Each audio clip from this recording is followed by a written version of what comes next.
I've made a severe and continuous lapse in my judgment, and I don't expect to be forgiven. I'm simply here to apologize. Do you guys remember a few years back that Shane Dawson made I forgot, 5-part series or whatever on Jake Paul and whether he was a sociopath? And unanimously everybody's like, Jake Paul is obviously not a sociopath, he's just an idiot. Right? It's pretty clear. Even in your series, he brought on some psychologists, some YouTube psychologists, probably has credentials or something, but try to classify him and was like, whatever. And it was a huge bust.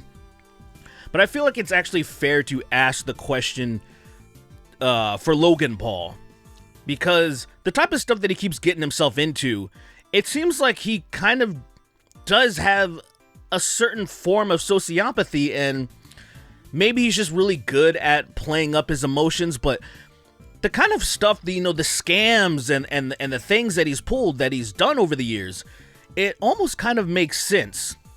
Now let me explain. So everybody remembers the whole his time in Japan, where he was disrespecting Japan, and then he also posed with and made a thumbnail with a alleged dead body. And I say alleged for a specific reason, because I personally don't believe that body was real, and I think it kind of lends into the sociopathy, because when I think about it, when I truly think about it, in the situation of what makes more sense when you present Occam's razor, it's like, okay, did Logan Paul, there's a lot of people that go to that force to try to find bodies and stuff.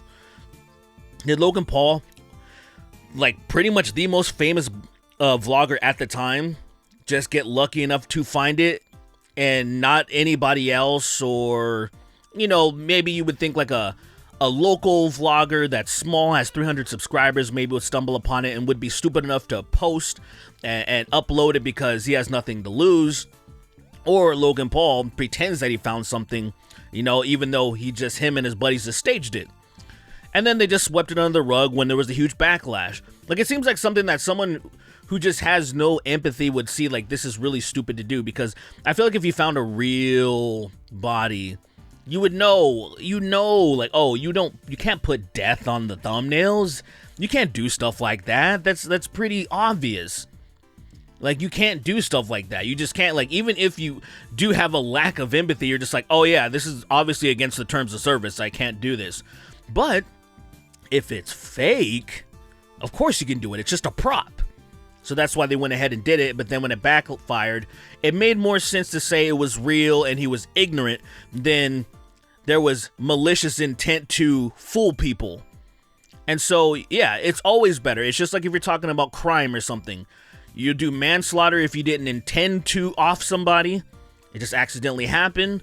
But then if you intend to do it, it's murder, right? So I feel like there was just the intent, and it's like, all right, let's talk about this, what makes more sense, and then that's what happened. But my whole point is, him even being capable to do stuff like this just kind of lends to maybe he just doesn't really understand and have a feeling of like empathy or a lack of care for just anything, because it's just wild behavior, and which lends to other type of scams that he's gotten to, which everybody kind of knows, like the whole Coffezilla thing, the Crypto Zoo thing. Even before that, there was the Dink Doink. I think you guys remember Dink Doink. It was a complete and utter disaster that collapsed in upon itself in spectacular fashion. The project? Dead. The websites attached to it? Dead. The value of the coin? All of you are dead. And all of the key individuals who orchestrated this scam pumped, dumped, and now hide behind plausible deniability, claiming that they lost money, or that it was just a joke, or investing in this coin wasn't financial advice. How Logan claims to have no meaningful involvement or attachment to the creation of Dink Doink, but turns out was lying through his teeth. The entire affair is possibly one of the slimiest projects I've ever seen online. So Logan Paul launches multiple crypto scams, and he pretends to care, he pretends to be devastated or whatever, but did not really talk about this until that YouTuber Coffezilla came out and was like, this is BS, this is obviously a scam. You lost a lot of people a lot of money. This was supposed to be a game. You promoted this as a game and was trying to win people's hearts and minds by saying it's a game, to really get people hooked in there. try to be like a gacha game. CryptoZoo.co. I am so excited about this project. It's so fun. It's a really fun game that makes you money. Like, let me hook you, and then you're going to spend all your money. But the thing is, the game never came out. It never functioned as a game. The way that CryptoZoo was intended to work, it didn't do it. And you swept it under the rug. And until Coffezilla came out, and look, I won't give all the flowers to Coffezilla. Obviously, Coffezilla is just trying to make a name for himself, too. Let me release this 3-part series, drum up the drama some more and stuff like that. Like, he has every right to do that. But he's not just an investigator trying to help people. Right? Because if you really want to help somebody, you can just make a clear and concise video that's 10 fucking minutes and put all the information in there and be like, here, digest this. Logan Paul needs to answer for this, but he's an entertainer first. So it's like, I get it, but let's not forget that he's also an entertainer. But I digress on that. It's just... So you see Logan Paul makes a video responding to Coffezilla, and everybody was dumbfounded, right? Because he goes after Coffezilla and tries to paint people that Logan Paul himself worked with as criminals, saying, hey, this guy that was supposed to make the code, and then he ran off with it and all this stuff, blah, blah, blah. He has a criminal rap sheet, and everyone's like, okay, why would you work with the guy? And it was just one of the most... People were just dumbfounded. Coffee, you interviewed the developer who stole the game code, fled to Switzerland, and held it hostage for $1 million.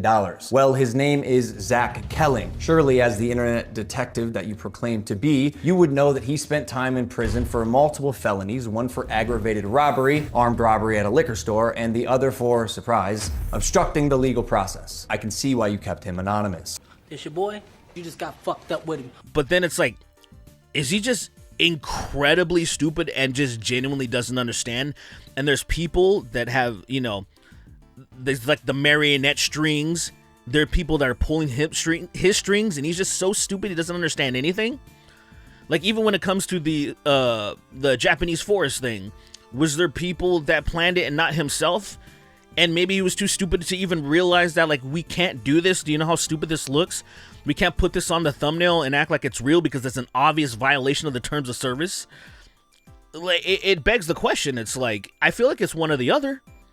Because his response was so tone deaf to Coffezilla, basically threatening legal action and trying to just trash him and trash other people and not take responsibility. But then he takes down the video, makes a post apologizing to Coffezilla, saying he's glad that this came out, that Coffezilla brought this to light, which is another thing that's like, it's like when people say that, oh, I said that I'm sorry, and then people respond with, no, you're sorry that you got caught. It's one of those things, because if you truly were remorseful, you would have came out and talked about this before and be like, oh man, I failed. I made a severe and serious lapse in judgment, or whatever the hell he said. You would at least come out and try to face it head on. And that's another thing. Didn't it seem like just a while ago that it almost seemed like he redeemed himself? That whole Japanese forest thing happened, and everyone was like, what are you doing? He was doing a couple of other dumb things, but then he started boxing. People started taking to him. He did started the Impulsive podcast, and people seem to enjoy it. Like, his fans and other people seem to not have a problem with it.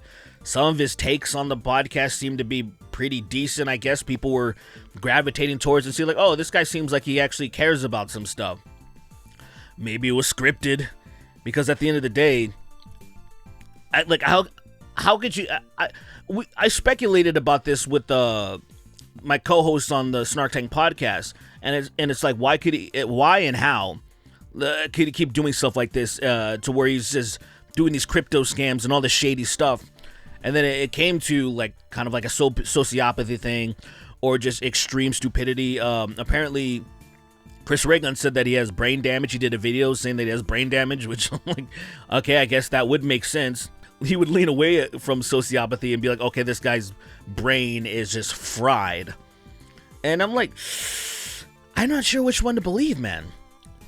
But I'm not sure how he's going to weasel himself out of this one. Now, let's be real. I know his fans are, they're stupid enough to probably believe anything. I mean, and it's like, I don't even want to be mean to the victims of CryptoZoo, but I mean, these are just idiots with a lot of money. I mean, it's like a lot of people who got into crypto. I know too many people personally that lost a lot of money in crypto. Or it's just like with gambling in general, you're only supposed to spend what you could lose, right? You don't gamble with your life savings. And a lot of people did that. I mean, I know people, not just like adjacent, like, oh, I know YouTubers, because I know a lot of YouTubers that like, oh, I lost my life savings, and I'm like, how? Like, it's not, how do you not understand that playing the stock market is gambling? And the only way it's not gambling is if you have insider trading, because you know better. Like, how do you not know this? Like me, I dabbled in it too, don't get me wrong, but it was all pluses because I wasn't throwing in tons of money. It was just a little bit here, a couple of digits here, 3 digits here. Never got up to 4 digits because I personally didn't have that type of money to lose. So when you're hearing people lose like hundreds of thousands of dollars and this and this and that, you know, they thought like, oh, I thought this. And I'm like, well, bro, I don't know what to tell you. So, you know, it's almost sounds like I'm victim blaming, but at the same time, it's like, yo, I hope that was a valuable lesson. Because don't get me wrong, I've lost money in other stuff too, but it's like investing in something that I believed in like, say, tangible things.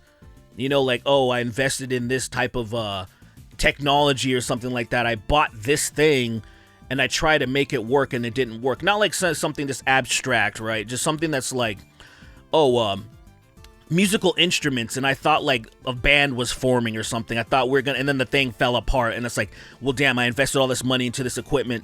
No, I just got to sell it and then cut my losses, kind of a thing, right? I feel like that's pretty reasonable. A lot of people do stuff like that. But as far as like crypto goes, and then Logan Paul already has a weird and Weasley history. It's like these people didn't like. What happened with Dink Doink, sir? What happened? What about like all the other weird stuff that he's done on his channel? Like, have you not paid attention to any of that? And it's like, wow, people are very susceptible, man. And you wish it wasn't that way, but it just is. And so I guess that's why we try to protect people like this, right? But at the same time, it's like, man, sometimes these people, you got to let them protect themselves from people like Logan Paul. I don't know, man. I don't know what's going to happen next. My guess is he's going to get away with all this.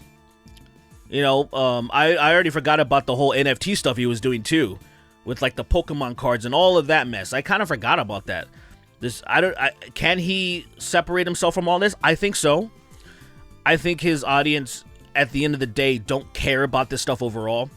I think they're a bunch of like bros, you know? They're a bunch of bros at the end of the day. They're just gonna be like, yeah, you made a mistake, dude. You fucked up. That's it. I think it's gonna be more or less like that. I don't think his audience really hold him accountable, and particularly because, oh, you're scamming people that are more or less pretty wealthy. So I think at the end of the day, like the average person kind of doesn't care. That's just how I feel. But I don't know. What do you guys think about this whole situation? I know I'm kind of late on this, but as you can see, I was doing some stuff. I was trying to finish building this area to be like this little mini studio, but the adhesives that I bought don't hold the foam.